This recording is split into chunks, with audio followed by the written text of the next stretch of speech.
लोग यहाँ बैठे हैं, सो रिसोर्स पर्सन तक ही अपने आप को सीमित रखना चाहूँगी। पेशे से मनोवैज्ञानिक हूँ। काउंसलिंग मेरा एरिया ऑफ स्पेशलाइजेशन है। पिछले 25 सालों से मैं काउंसलिंग कर रही हूँ। 2 साल की उम्र के बच्चे को लेके भी मम्मी पापा चले आते हैं, क्योंकि उन्हें लगता है कि उनके सपनों को साकार करने वाले में कोई कमी नहीं रह जानी चाहिए। सो इतनी उत्सुकता रहती है कुछ माता पिता को, और वहाँ से जो रास्ता रहता है उसमें बच्चे विशेष गण से सीमित रहते हैं। बच्चों की उम्र जो हमने स्पेसिफाई की है, खासकर एनसीपीसीआर जिसको कहता है 0 to 18 ईयर्स ओल्ड, हम यही कहते हैं, जिसमें हम नर और नारी का अंतर मिटा देते हैं और हमारे सारे एक्ट्स जिनकी हम बात करते हैं, जुवेनाइल जस्टिस एक्ट की बात करें, राइट टू एजुकेशन की बात करें, protection of child against sexual offence की बात करें, सब में हम जेंडर न्यूट्रलिटी की बात कर रहे हैं। मैं यहाँ एनसीपीसीआर को रिप्रेजेंट कर रही हूँ, लेकिन मैं अभी बातचीत कर रही थी अपने कुलीग से, तो मुझे ये तय किया हमने कि मैं जो एक्ट्स हैं उनकी गाइडलाइंस पे बात नहीं करने वाली, बिकॉज बट जो इसके बाद का जो बच्चा आया हुआ है, हाँ, वो एक तो हाइपर एक्टिव ज़्यादा है, ओके, बैठता बहुत कम है क्लास में, उसको Alright. मतलब इंगेज करने के लिए 24 घंटे उसको हाँ, कुछ ना कुछ चाहिए उसको, हाँ, मतलब इतनी एनर्जेटिक वो है उसके अंदर, मतलब आप खाली समय के लिए उसे छोड़ नहीं सकते फुल देर के लिए, तो वो तोड़ फोड़ मचा देता है उतनी देर में। यानी आप कुछ ना कुछ किसी तरह से उसको इंगेज रखें, तब वो होता है। तो मतलब ये इस तरह के स्वभाव में बदलाव है, ओके, है ना, जैसे अग्रेसिव जैसे हो रहे हैं, इस तरह का बदलाव। सो आप कहना चाह रही हैं कि जो अब आपकी कक्षाओं में बच्चे हैं वो टिक के बैठना नहीं चाह रहे हैं, एग्रेसिव हैं, हाइपर एक्टिव लफ्ज तो हम नहीं इस्तेमाल करते, बिकॉज वो एक डायग्नोसिस के बाद होता है, प्रॉपर असेसमेंट की जाए। सो एज टीचर्स हमें गुरेज करना होगा, जब तक कि प्रॉपर असेसमेंट नहीं हो जाती हम इस लफ्ज का इस्तेमाल नहीं करते। लेकिन जो आप कहना चाह रही है रेस्टलेस चाइल्ड है, ओवर एक्टिव चाइल्ड है, ये कहना चाह रही हैं जी। Any other observation? Yes ma'am. Okay, socially not connecting Okay, with others. okay. Maybe because for the entire period they were all sitting at their home with parents, and that's what they saw. And सो आपने suddenly- you mean to से कि social skills में आपने regression देखा है? Yes. Okay जी ma'am. मैं एक private school से हूँ, राजा राम मोहन रॉय अकेडमी, बट मैंने ये जाना है कि उनको इतनी नॉलेज हो गई है इस बीच में, वो इतना कुछ जान चुके हैं कि कहीं कहीं वो मुझे भी सिखा जाते हैं। तो वो मैंने जाना है क्योंकि एक्स्ट्रा एनर्जेटिक हो गए हैं, उनकी एनर्जी को चैनलाइज करना पड़ता है। Okay. और जितना ज्यादा हम क्लास में उस चीज को कहीं ना कहीं किसी न किसी रूप में निकालते हैं, तो वो जो डिस्ट्रैक्शन है उनका, वो पॉजिटिव हो जाता है। सो मतलब engagement of the child is more, how do we engage them, कक्षा में उनका मन कैसे लगाया जाए। अगर आप उस चीज के बारे में एक्सप्लेन भी करते हैं और उनसे वो नॉलेज भी गेन करते हैं, तो दोनों चीजें चल रही हैं। ओके ओके, और वो बहुत अच्छा रिजल्ट भी देता है। हाँ, ये एक पॉइंट जरूर है कि वो जो समय था, बीच का समय जो गया, उसके बाद ये जो समय आया है, इसमें थोड़ा सा उनका जो एक स्थान पर रुकने और देर तक समझने की जो प्रक्रिया थी, उसमें थोड़ी सी बाधा होता है। ओके, इधर से कोई input? Any? Yes gentleman please. They are more comfortable in virtual world. या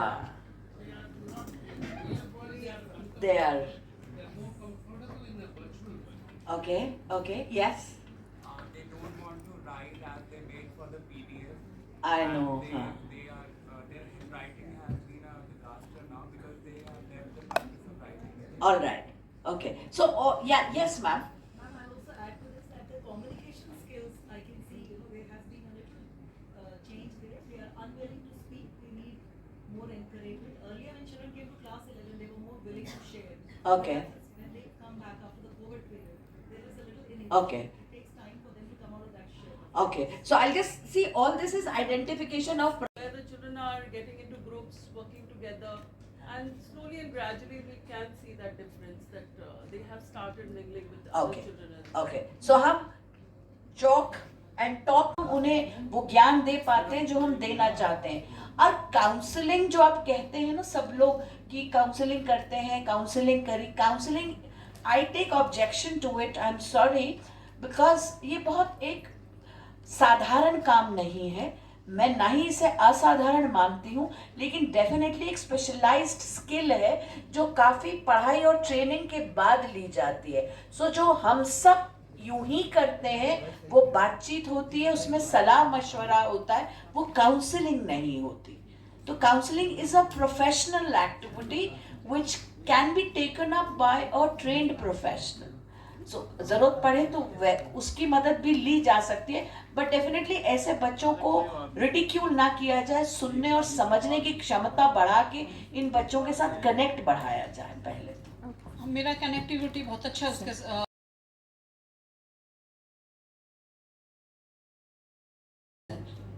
मुझे समझ में ये नहीं आ रहा, जब आप फ्रैंकली बिहेव करती हैं, बच्चे आपकी फ्रैंकनेस से अपलिफ्ट हो रहे हैं, नहीं एक्नॉलेज वैसे कर नहीं रहे है हैं। वो जो मैंने आपको जो बच्चे के बारे में बताया ना मैं, वो कुछ टीचरों से मतलब मुझे छोड़ के।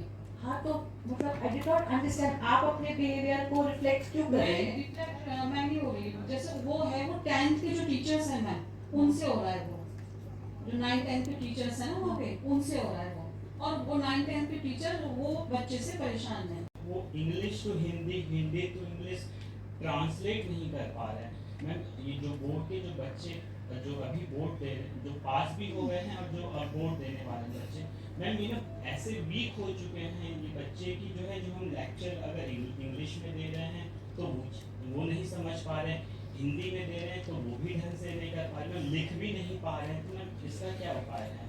देखिए, ऐसे बच्चों इस सवाल के लिए हम थोड़ा लेट हैं, लेकिन फिर भी देर आएंगे तो दुरुस्त आएंगे। एनसीईआरटी ने जब कोविड के बाद स्कूल शुरू हुए तो एनसीईआरटी ने 3 महीने का एक वाटरशेड करिकुलम बनाया था फॉर प्राइमरी स्कूल्स।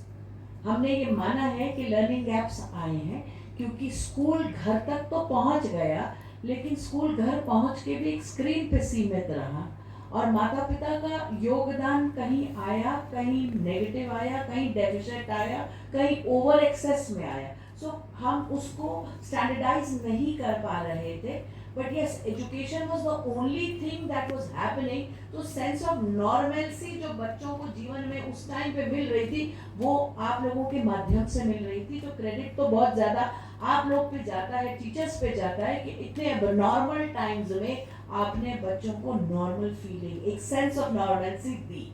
सो इस सब के तो आप एप्रिसिएशन के हकदार हैं, पहली बात। लेकिन हमें साथ में ये भी मानना है कि वो जो गैप्स हैं, ये जो आप मुझे बता रहे हैं ना, ये उन गैप्स का नतीजा है क्योंकि सारी पढ़ाई ठीक तरीके से नहीं हो पाई। So NCERT did come out with an advisory of a 3-month watershed curriculum. तो अगर हम उसको नहीं पकड़ पाए, लेकिन अभी भी अगर आप अपनी क्लास के बच्चों का minimum levels of learning ascertain कर पाए कि ये मैं 6 को पढ़ाता हूँ लेकिन मेरे बच्चों को अभी 5th का ये गैप है, मैं 8 को पढ़ाती हूँ मेरे 8th के बच्चों में अभी 7th की ये वाले गैप्स हैं। सो आप अपने सीनियर्स के साथ, हेडमिस्ट्रेस हेडमास्टर के साथ बैठ के, प्रिंसिपल के साथ बैठ के हफ्ते भर का कुछ रिगरस प्रोग्राम बना सकते हैं जिसमें आप ये पहले गैप्स फिल कर पाए। अब आई राइटिंग की बात, क्योंकि हमारे बच्चे इतने टेक सावी होते जा रहे हैं कि उनकी मोटर डेवलपमेंट में ही प्रॉब्लम आ गई है, क्योंकि बच्चा आज फाइन मोटर और gross motor development related activities नहीं कर रहे। उनकी गेम्स, उनके खेलने के तरीके भी बदल गए। सो कहीं ना कहीं प्री प्राइमरी और प्राइमरी क्लासेस में अगर आप उनको natural playful activities, art and craft activities बढ़ा देंगे, जिसमें पेपर टेयरिंग एक्टिविटीज है, फोल्डिंग ओरिगेमी एक्टिविटीज है, कोलाज एक्टिविटीज है। वो होते थे ना कि आप उनको लाल, पीला, नीले रंग के बीड्स देते थे और उनको कहते थे इनकी सॉर्टिंग करिए, फिर आप उनको कहते थे कि एक रस्सी में 2 लाल डालो, 2 नीले डालो, 2 पीले डालो, पैटर्न मेकिंग कराते थे। ये सारी एक्टिविटीज जो थी ये प्रीकर्सर्स टू हैंड राइटिंग थी। उसके बाद आप स्ट्रोक सिखाते थे, 2 डॉट्स को स्ट्रेट जोड़ना है, 2 डॉट्स को स्लांट में जोड़ना है, इस तरह से। ये सब कुछ मिसिंग चल रहा है और somewhere in the curriculums also जो आप लोग सबने डिजाइन किए, जिसमें आप राइटिंग पे थ्रस्ट बहुत जल्दी देने लग गए। चाइल्ड डेवलपमेंट थ्योरीज को हम फॉलो नहीं कर रहे, तो उसका फॉल आउट ये आ रहा है। हमारे ज़माने में पहले चौक से लिखना सिखाया जाता था, स्लेटी से लिखते थे, क्रेयॉन से लिखते थे, पेंसिल तो बाद में आती थी। अब मेरे ख्याल से इतना स्टेज्ड प्रोसेस रहा ही नहीं है introduction to writing. Somewhere we will have to go back to our roots. पहले बच्चे घास में खेलते थे. जब घास में खेलते थे तो उनके पैरों के सेल्स एक्टिवेटेड रहते थे, क्योंकि कहीं कंकड़ है, कहीं मोटा पत्थर है, कहीं घास है, कहीं तिनका है. वो पैरों में वो एक्वा प्रेशर का काम करता था.